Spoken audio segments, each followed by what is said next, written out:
Shri Sai Satcharitra, the wonderful life and teachings of Shri Sai Baba.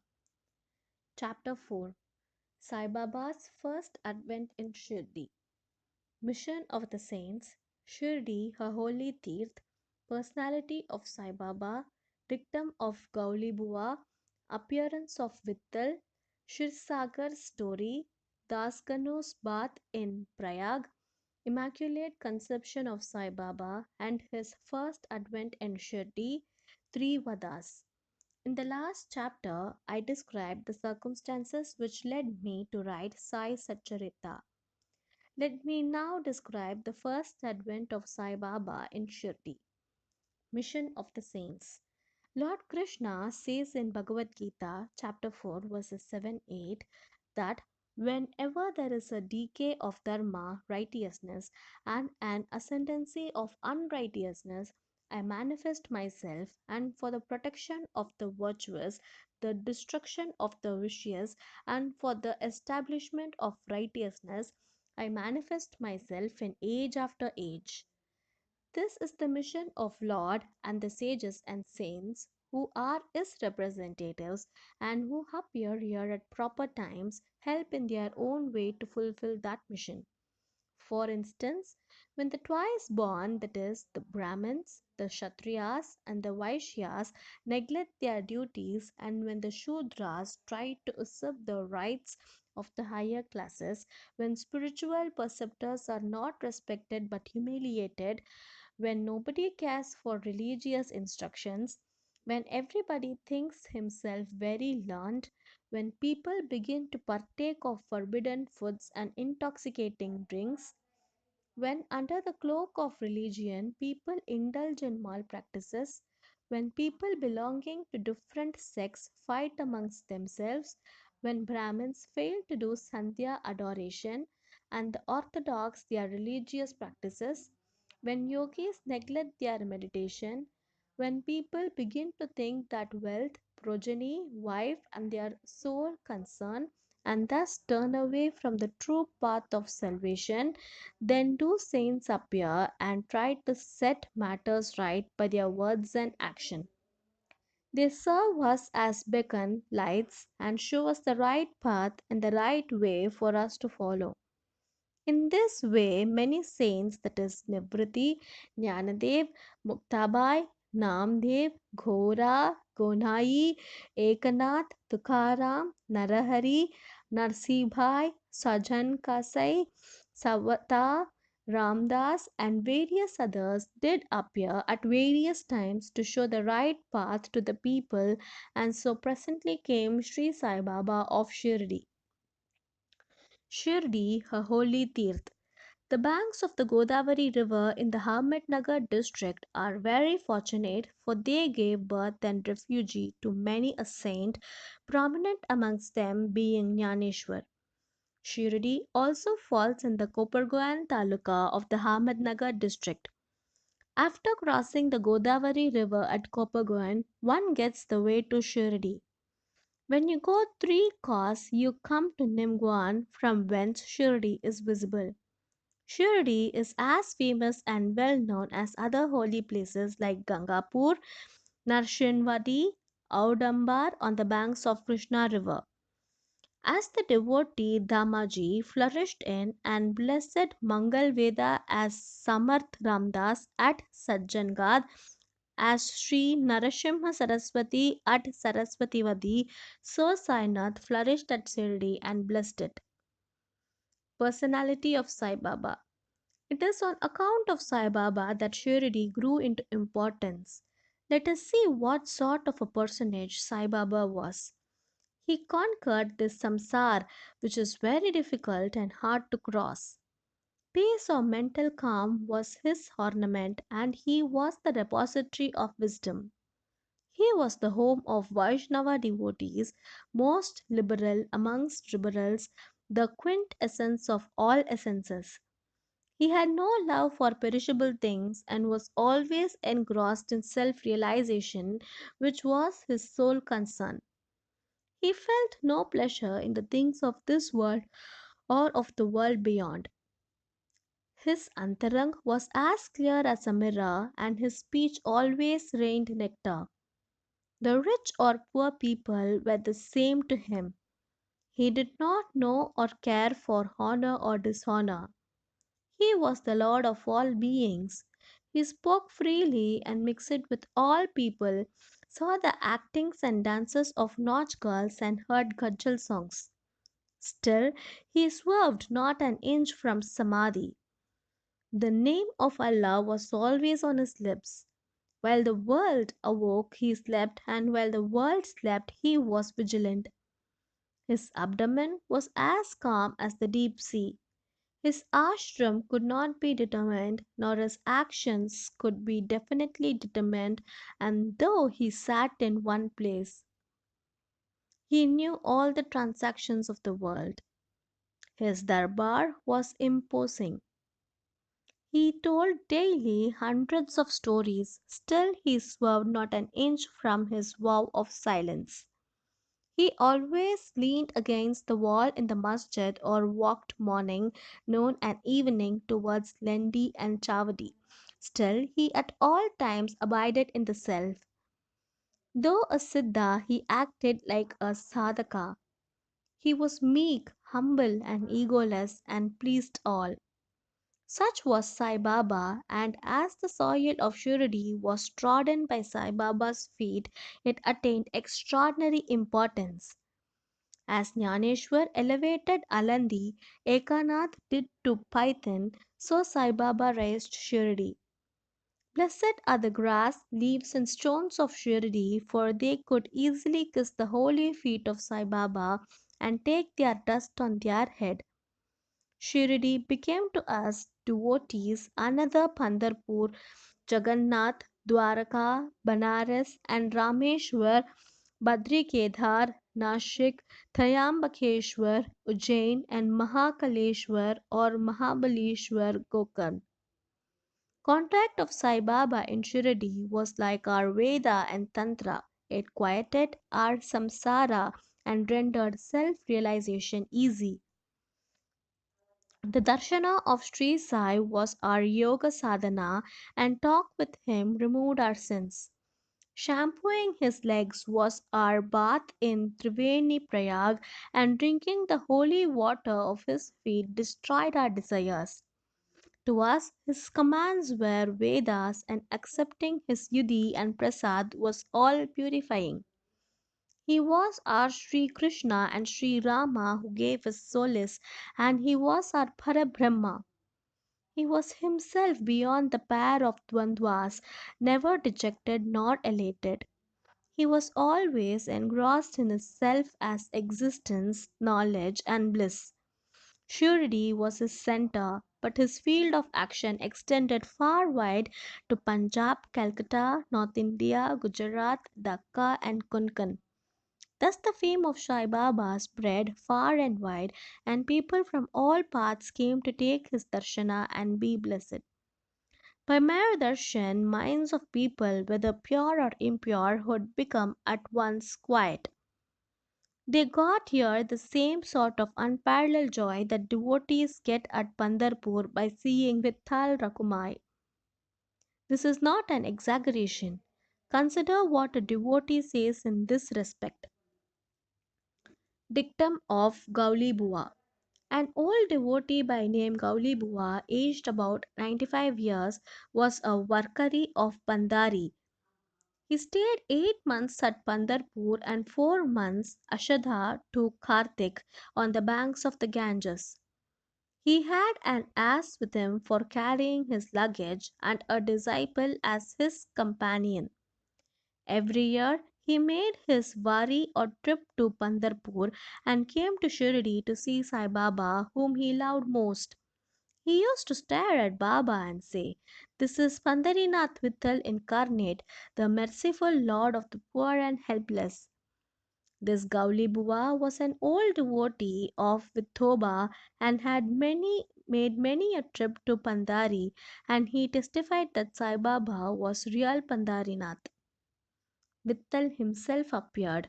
Sai Baba was very fond of remembering and singing God's name.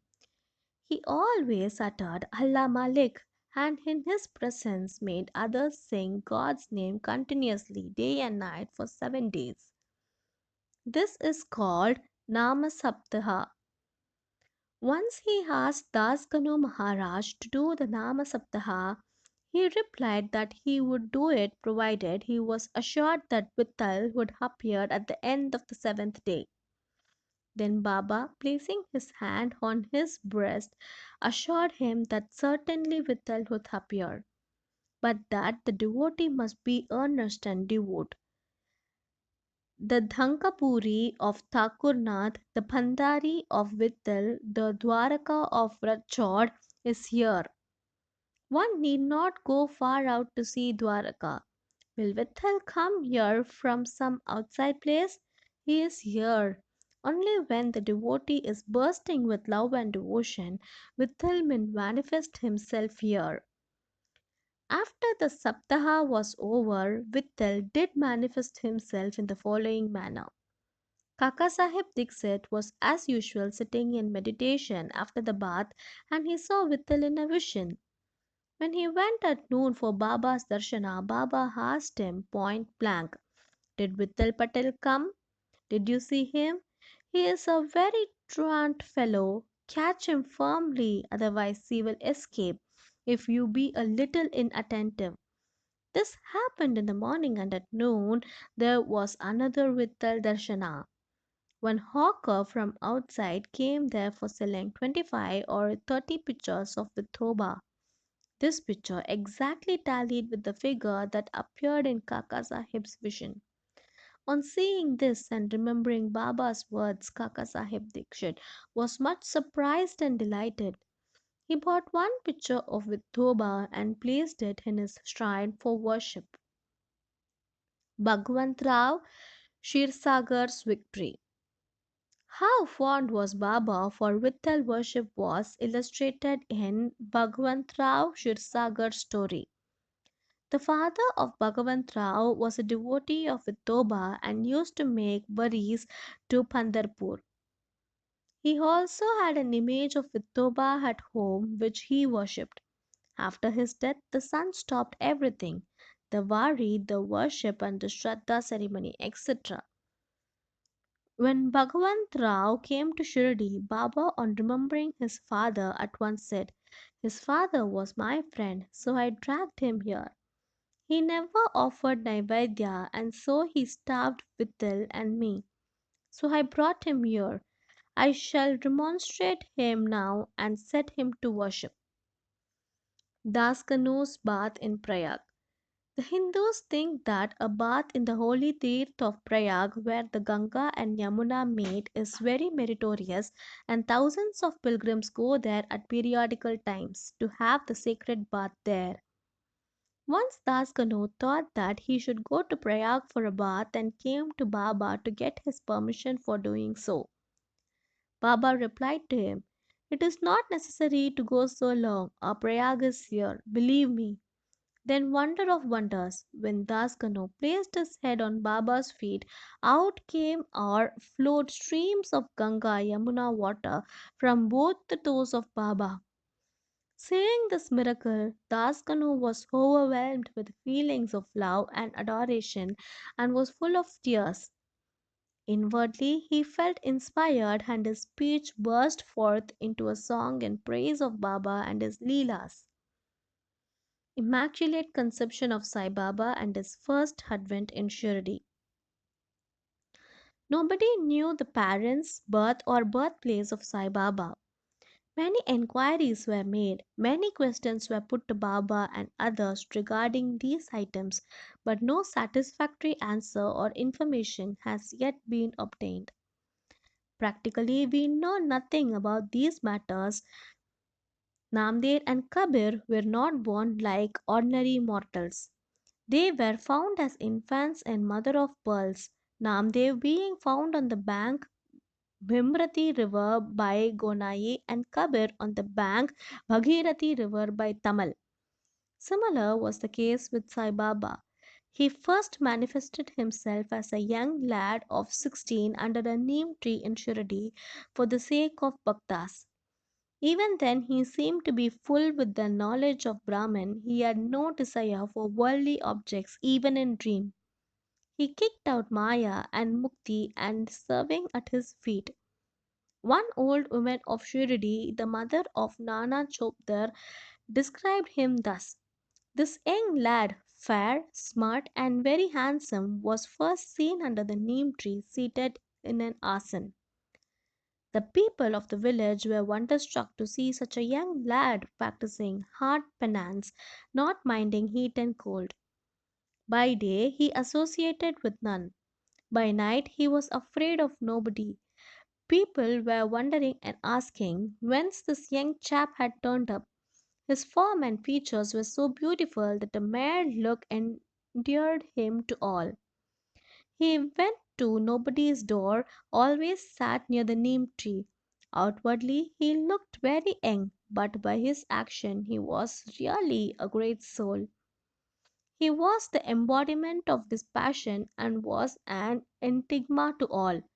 One day it so happened that Khandoba possessed the body of some devotee, and people began to ask him, Deva, you please inquire what blessed father's son in this lad and whence did he come?